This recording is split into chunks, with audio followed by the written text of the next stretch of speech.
Francisco Franco was one of the most controversial leaders of the 20th century. His story begins in Spain, in 1892, in the city of Ferrol. He was born into a family with strong ties to the Spanish Navy, but his destiny was not the sea. Instead, Franco chose the path of the army. From an early age he was described as quiet, disciplined, and ambitious. These traits would later define his rise to absolute power. As a young man, Franco entered the infantry academy in Toledo. He was not a brilliant student, but he worked harder than most. He quickly earned a reputation for his discipline and toughness. His first real test came when Spain was fighting in Morocco, a brutal colonial war that shaped an entire generation of Spanish officers. Franco proved himself there. He was wounded in battle, but he survived and rose through the ranks.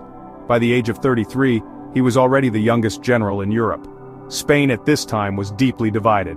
The monarchy had collapsed, political violence was rising, and society was torn between left-wing and right-wing ideologies. Franco, a deeply conservative man, believed in tradition, order, and the Catholic Church. He distrusted democracy, which he saw as weak and chaotic. In 1931, Spain became a republic. The government tried to modernize the country with reforms that angered conservatives and the church.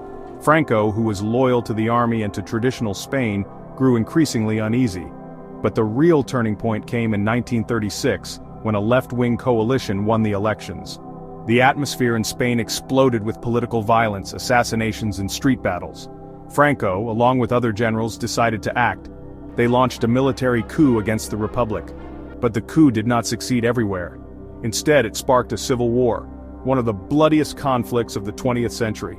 The Spanish Civil War lasted from 1936 to 1939. Franco quickly became the most prominent leader among the nationalists. He was ruthless, calculating, and determined. With the support of Nazi Germany and Fascist Italy, Franco's forces gained the upper hand.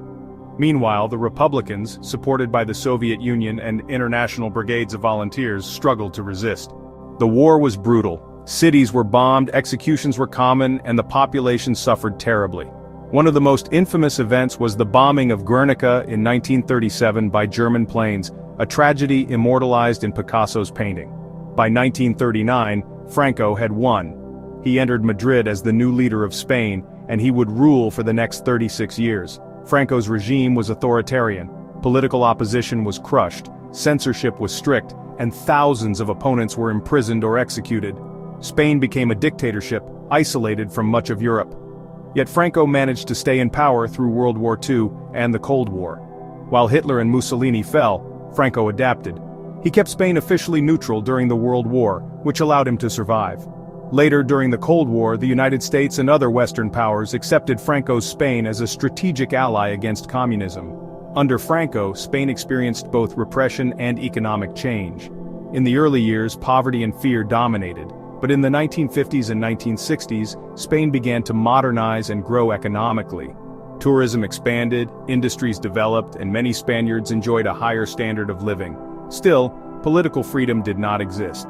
Franco ruled until his death in 1975. Before dying, he arranged for Spain to return to monarchy, naming Juan Carlos as his successor. But instead of continuing Franco's dictatorship, King Juan Carlos led Spain toward democracy. This peaceful transition is known as the Spanish Transition, and it remains one of the most remarkable political shifts in modern European history. Francisco Franco remains a deeply polarizing figure. To some, he was the man who preserved Spanish unity and defended tradition. To others, he was a dictator who crushed freedom and left deep scars in Spanish society. His legacy continues to divide Spain, even decades after his death. Franco's story is not only the story of one man, but also the story of a nation torn apart by war, ideology, and the struggle between the past and the future. It is a reminder of how fragile democracy can be, and how the choices of a single leader can shape the destiny of millions.